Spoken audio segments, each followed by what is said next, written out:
A mystery haunts the grounds of this now defunct reform school for boys in the Florida panhandle town of Marianna, involving teenage boys sent here decades ago, some never seen again.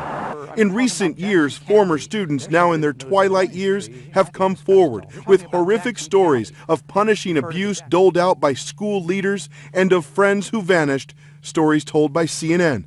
They accused former school leaders of beatings, sexual abuse, and even murder. Which brings us to this cemetery on the school grounds. The bodies of 31 boys are buried here. Florida authorities claim they know how all the boys died, some killed in a fire, others in a flu epidemic, nothing criminal. But new research shows other bodies could be buried in this area too. And dozens of former students and families say that's proof of a more sinister story hidden in these woods. Back in the early 1960s, the leaders of the Boys Reform School had a local Boy Scout troop come in here and clean up the cemetery. They put up these 31 crosses. But now a team of anthropologists over the last year has been going through all of this area, cleared out all of the woods around here, and they're finding the possibility of many more grave shafts, which is only leading to the mystery of what happened here in Marianna. Untangling the story may be lost to time. The school closed last year. These events happened from the 1940s to 1960s. Most of the school leaders from then have died.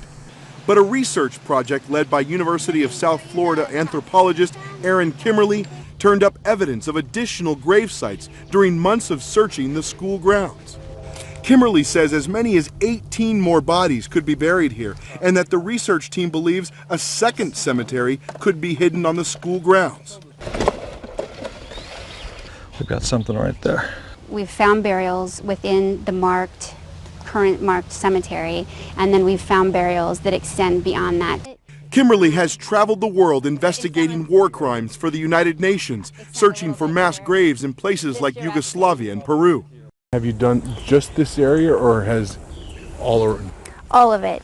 Her team used high-tech equipment to scan into the ground. All the red you see suggests the location of possible grave sites, but we won't know for sure unless exhumations are ordered.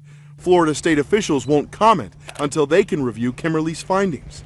These are children who came here and died for one reason or another, and quite literally have just been lost in the woods. And it's about restoring dignity and helping, if not putting a name to them, at least marking them and acknowledging that they're here. The anthropologists also studied historic documents and public records and discovered a disturbing discrepancy: boys unaccounted for. This was long about the last pictures we had of him. Ovell Krell's brother was sent here in 1940. She says Owen Smith dreamed of playing guitar at the Grand Ole Opry in Nashville. The 14-year-old had a musician's vagabond soul. He was shipped to reform school for stealing a car. Ovell never saw him again. Her family was told Owen had run away. She still has a letter sent by the school superintendent more than 70 years ago. We have been unable to get any information concerning his whereabouts. We will appreciate your notifying us immediately if you receive any word from or concerning him. But Ovell Smith believes her brother was already dead. A few weeks later, his family was told his decomposed body was found under a house near the school. They think he crawled under there to try to keep warm, and that he got pneumonia and died. And that was their official cause of death, was death from pneumonia and exposure.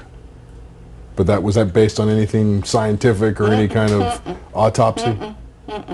Ovell says another student told them a far different story. But he looked back, and my brother was running out across a field, an open field, and there was 3 men shooting at him with rifles. I believe till this day that they shot my brother that night, and I think they probably killed him, and they brought him back to the school and buried him. Against the family's wishes, Owen Smith was buried on the school grounds. She's never figured out exactly where. No one was ever charged in his death back in 1941, but because of that case, along with other accounts of alleged abuse, beatings, and killings, the Florida State Law Enforcement Agency launched an investigation in 2008. Its report concluded there was no evidence to suggest that any of the deceased died as a result of criminal conduct. The agency also said it couldn't find evidence to prove claims of physical or sexual abuse at the school. But many former students like Robert Straley say that report is a whitewash cover-up. State officials say they stand by the report's findings. I'm mad at the state, yes. I'm angry at the state because they let this go on for 68 years and did nothing about it. Straley says he was beaten with a leather strap and that some school leaders killed young boys and made them disappear. It is important to find all of the boys that were buried there.